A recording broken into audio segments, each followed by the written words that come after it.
O homem do pecado. O capítulo 2 desse 2 Tessalonicenses é uma chave para nos ajudar a entender parte do plano de Deus sobre a vinda de Cristo para a sua igreja e também eventos que acontecerão antes e logo depois. O apóstolo Paulo assegurou aos Tessalonicenses que os crentes seriam arrebatados primeiro, conforme o que já tinha escrito em sua primeira carta, no capítulo 4, e que eles não deviam crer em outras doutrinas, menos que fossem anunciadas por profecias ou ainda por cartas supostamente escritas por ele. Versículo 2. O dia do Senhor será principalmente um tempo de juízos, como vimos no estudo anterior, e por isso não é para a igreja.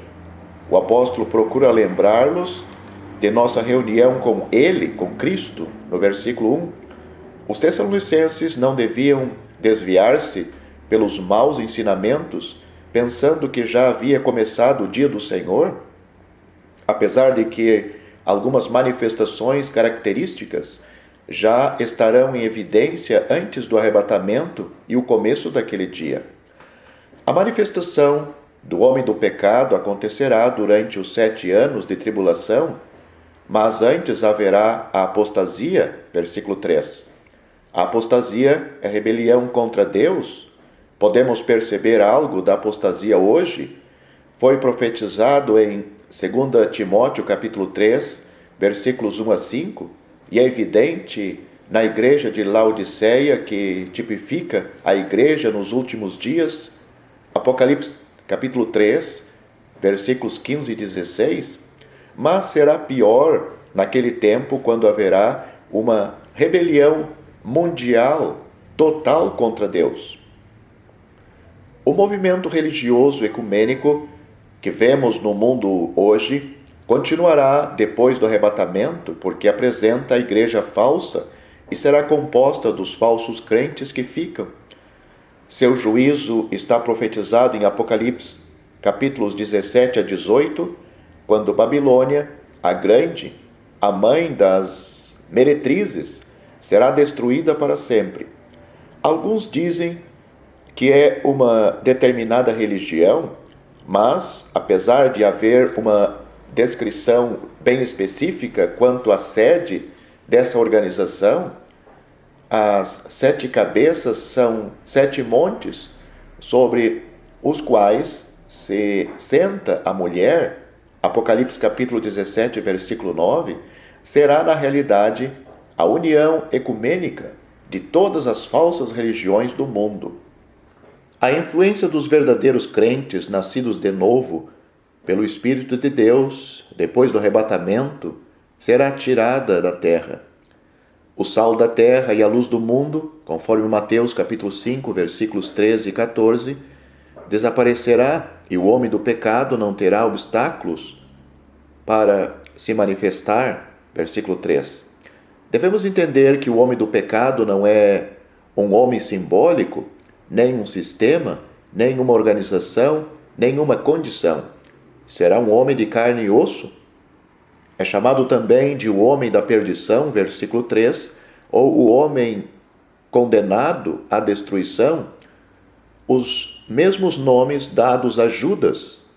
João capítulo 6, versículo 7.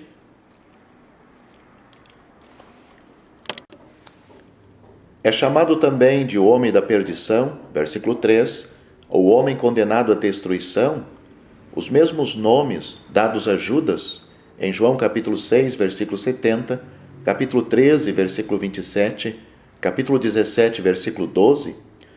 Esse homem fará diferentes tipos de sinais e milagres e logo senta-se no templo de Deus como Deus, fazendo-se passar por Deus, versículo 4.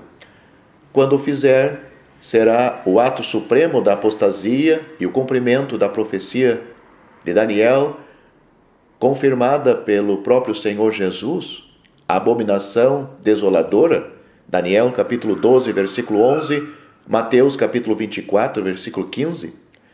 Isso ocorrerá na metade do período da tribulação, Daniel capítulo 9, versículo 27. O homem do pecado é a segunda besta do Apocalipse capítulo 13. A primeira besta sai do mar, e o mar, em geral, tipifica as nações do mundo. A primeira besta terá poder incrível sobre as nações do mundo como ditador, mas tal poder político vem de Satanás. A segunda besta sai da terra, e a terra, em geral, significa a terra de Israel. Por essa razão, provavelmente será um judeu. Satanás usa essa besta para imitar a Cristo como profeta e rei. A segunda besta é semelhante a um cordeiro, outra imitação do cordeiro de Deus, mas fala como dragão, capítulo 13, versículo 11. A segunda besta é o anticristo, e apesar de todos terem rejeitado a existência de Deus, ninguém perderá dentro de si mesmo um instinto de necessitar de Deus. Aceitarão facilmente esse substituto e adorarão esse objeto de suas depravações.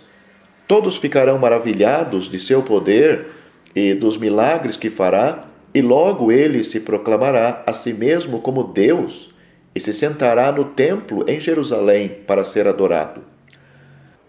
O ministério da iniquidade já operava desde o tempo dos apóstolos, versículo 7.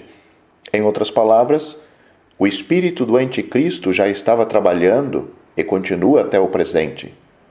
Quem é o mentiroso senão aquele que nega que Jesus é o Cristo?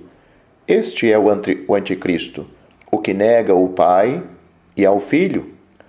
Todo espírito que não confessa que Jesus Cristo veio em carne não é de Deus, e este é o espírito do anticristo, o qual vós tendes ouvido que vem e que agora já está no mundo. 1 João capítulo 2, versículos 22, capítulo 4, versículo 3. O espírito do anticristo, que é do diabo, opera desde o princípio da igreja, mas não pode operar como quer, porque há um que o detém. Quem é aquele que coloca tal restrição sobre o espírito do anticristo? Versículo 6. Alguns pensavam que Paulo se referia ao governo romano, que impôs suas leis e restrições sobre todas as nações daqueles tempos. Outros pensam que é uma referência a todos os governos que impuseram leis e ordens em cada século. Esta ideia não tem muito peso porque a história nos relata a maldade que ocorre no mundo apesar dos governos e muitas vezes promulgada pelos próprios governos. A explicação mais lógica é que quem o detém é o Espírito Santo que vive em cada crente. Romanos capítulo 8, versículo 9, 1 Coríntios capítulo 6, versículo 19. Alguns acham que não pode ser o Espírito Santo porque ele voltará durante a tribulação para operar nos 144.000 pregadores judeus. Apocalipse capítulo 7 e capítulo 14. Devemos entender que há uma grande diferença entre o Espírito operando por meio de alguns homens, como fez nos tempos do Antigo Testamento, e sua morada contínua em todos os crentes que formam a igreja hoje.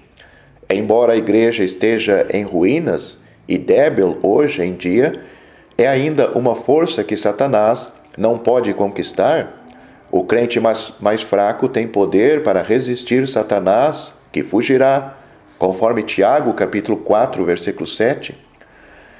Enquanto houver 2 ou 3 crentes com vida no mundo, haverá poder para resistir e fazer o diabo fugir. A debilidade que sentimos está na nossa falta de fé e porque não valorizamos como devemos o poder que está à nossa disposição. Nunca devemos nos esquecer de que a igreja é uma grande restrição a Satanás. É a razão por que nosso adversário, Satanás, como um leão rugente, anda ao derredor procurando a quem devorar. 1 Pedro capítulo 5, versículo 8. Não está rugindo como um leão, guardando a presa de outros animais, conforme Amós capítulo 3, versículo 4, mas está rugindo com frustração, porque não pode fazer tudo o que quer. Ele não pode conquistar a igreja que, como um exército indomável, marcha para frente, porque o poder do diabo foi tirado na cruz. Colossenses capítulo 2, versículo 15. Em todas estas coisas, somos mais que vencedores, por meio daquele que nos amou. Romanos capítulo 8, versículo 27. Quando a igreja for arrebatada para o céu, todas as restrições sobre Satanás e os seus serão tiradas e logo seus planos infernais poderão se desenvolver sem impedimento. Somente há quem no presente o detém até que seja tirado, e então se manifestará o iníquo. Versículos 7 e 8. A expressão no presente inclui a igreja em todas as épocas, e depois da vinda do Senhor, o tempo do então pode começar.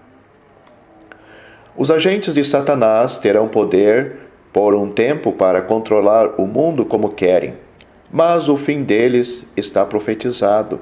O Senhor Jesus os matará com o sopro de sua boca e os destruirá com o resplendor de sua vinda. A destruição referida não é aniquilamento, mas a derrubada completa. Seu poder será tirado e logo julgado. Seu fim está profetizado em Apocalipse capítulo 19, versículo 20. E a besta foi presa, e com ela o falso profeta, que diante dela fizera os sinais, com que enganou os que receberam o sinal da besta, e adoraram a sua imagem.